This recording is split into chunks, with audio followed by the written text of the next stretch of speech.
Assalamualaikum warahmatullahi wabarakatuh.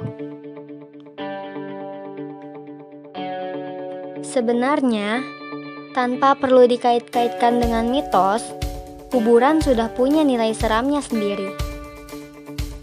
Secara definitif saja, kuburan sudah dideskripsikan sebagai tempat orang mati. Namun, bukan orang Indonesia tidak menyematkan mitos-mitos. Kalau kucing saja ada mitosnya, apalagi tempat yang kental dengan kesan gaib seperti kuburan ini. Ada banyak mitos yang beredar terkait dengan kuburan ini. Dalam video kali ini, kami merangkumnya menjadi 6. Yang pertama, mengucapkan permisi berkali-kali ketika melewati petak-petak kuburan. Dan jangan sampai menginjak bagian tengah kuburannya. Mitosnya, barang siapa dengan sengaja atau tidak melakukan hal ini, maka konon akan diimpikan oleh si empunya kubur. Dalam Islam sendiri, menginjak bagian tengah kuburan memang dilarang. Jangankan menginjaknya, melangkahinya saja sudah tidak boleh. Bahkan disebutkan dalam sebuah hadis bahwa berjalan di atas bara api atau pedang masih lebih disukai oleh Nabi Muhammad SAW dibandingkan berjalan atau melangkahi kuburan seorang muslim. Ini menunjukkan bahwa melangkahi dan berjalan di atas kuburan termasuk perbuatan yang sangat dilarang oleh Nabi Muhammad SAW. Hadis dimaksud diriwayatkan oleh Imam Abu Daud dari Uqbah bin Amir. Nabi Muhammad SAW bersabda, "Sungguh aku berjalan di atas bara api atau pedang, atau aku menjahit sandalku. Menggunakan kakiku lebih aku sukai dibanding aku harus berjalan di atas kuburan seorang muslim." Tidak hanya itu, masih ada banyak mitos tentang kuburan yang masih dipercaya orang-orang Indonesia sampai saat ini.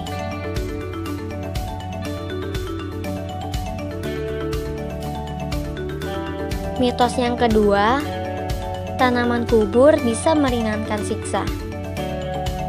Mungkin kamu pernah bertanya-tanya, kenapa tempat yang menyeramkan ini sering sekali dihias? Misalnya dengan ditanam pohon yang bunganya jatuh ke makam. Anak kecil mungkin berpikiran jika ini hanya sebagai penyeimbang, biar kesan menakutkan kuburan sedikit berkurang. Namun ternyata tujuan penanaman pohon di kuburan bukanlah seperti itu. Dari Ibnu Abbas radhiyallahu anhu, Rasulullah SAW melewati 2 kuburan seraya bersabda,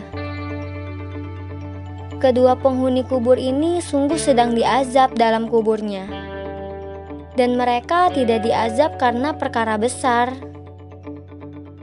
Adapun seorang di antara satunya tidak menghalangi percikan kencingnya mengenai dirinya, sedang yang satunya adalah mengadu domba atau melebar permusuhan di kalangan manusia."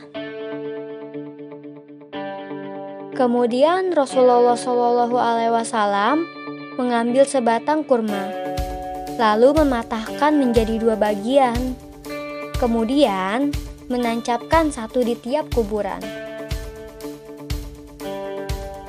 Para sahabat bertanya, "Kenapa engkau melakukan ini?" Rasulullah menjawab, "Mudah-mudahan meringankan siksa bagi keduanya, selama batang itu tidak kering." Dalam hadis riwayat Bukhari dan Muslim.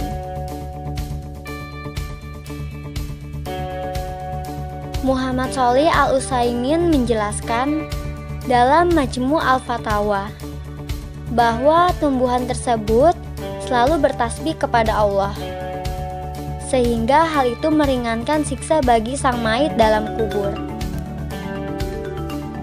Demikianlah bagaimana tiap tumbuhan mempunyai cara tersendiri untuk bermunajat dan berzikir kepada Allah Subhanahu wa Ta'ala.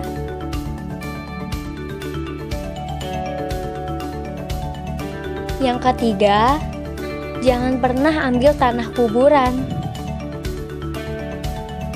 Tanah kuburan seringkali dikaitkan dengan aktivitas mistis, misalnya guna-guna.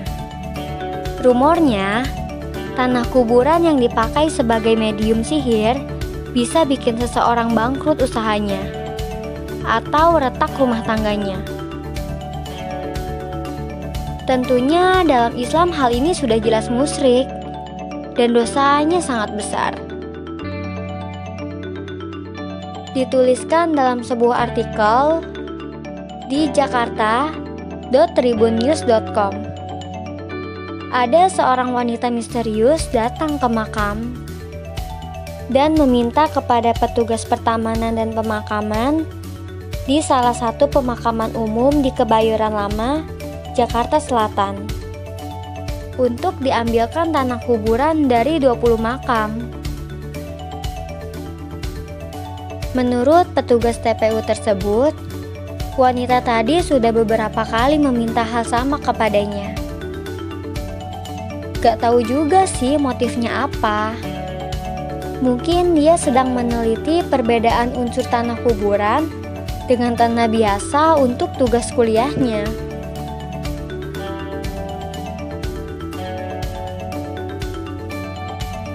Mitos yang keempat, jangan lupa mandi setelah pulang dari kuburan. Di masyarakat sudah jadi hal yang biasa ketika ada warga yang meninggal, akan banyak yang melayat. Biasanya, orang-orang yang melayat ini akan mengiringi jenazah ke kuburan.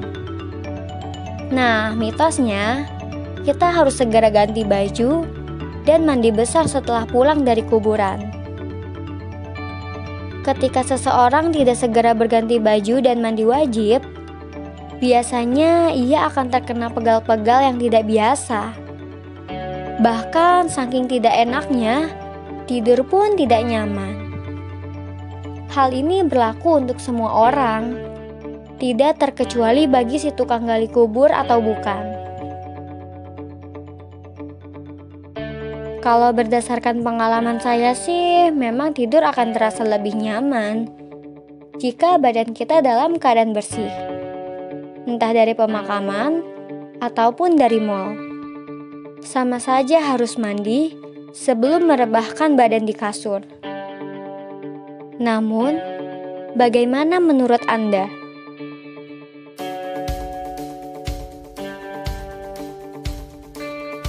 Mitos yang kelima, kuburan harus dijaga sepanjang malam. Orang-orang dulu mengatakan kuburan harus dijaga sepanjang malam di hari pertama. Usut punya usut, hal ini dilakukan agar kuburan baru tidak digali orang iseng dan kemudian mencuri sepotong kain kafannya. Atau mungkin orang-orang aliran sesat yang mencuri mayat untuk tujuan tertentu. Dulu memang sering kuburan ini dijaga seperti itu. Untungnya tidak ada ketentuan khusus kuburan harus dijaga 1 atau 2 orang saja. Kalau seumpama diharuskan 1 orang saja yang berjaga di kuburan baru tersebut, bisa dibayangkan ngerinya bukan? Mitos yang terakhir, jangan lupa lepas tali pocong. Mitos kuburan satu ini mungkin yang paling terkenal di antara yang lain. Ya, konon katanya, jangan pernah sampai lupa melepas tali pocong jenazah yang akan dikubur. Kalau tidak, si mayit akan mendatang kerabatnya satu persatu untuk meminta tolong dilepaskan tali pocongnya. Mitos ini sangat dipercaya banyak orang. Bahkan sampai ada juga yang dijadikan serial televisi. Terlepas dari terbukti atau tidaknya mitos ini, yang jelas Tata caranya memanglah demikian. Jangan sampai melewatkan prosesi melepaskan ikatan kain kafannya. Disebutkan bahwa semua ulama, mulai dari ulama salaf hingga khalaf, semuanya menganjurkan untuk melepaskan ikatan kain kafan jenazah. Di antara dalil yang dijadikan dasar kesunahan melepas ikatan kain kafan ini adalah hadis riwayat Imam Al-Baihaqi dari Maqol bin Yasar.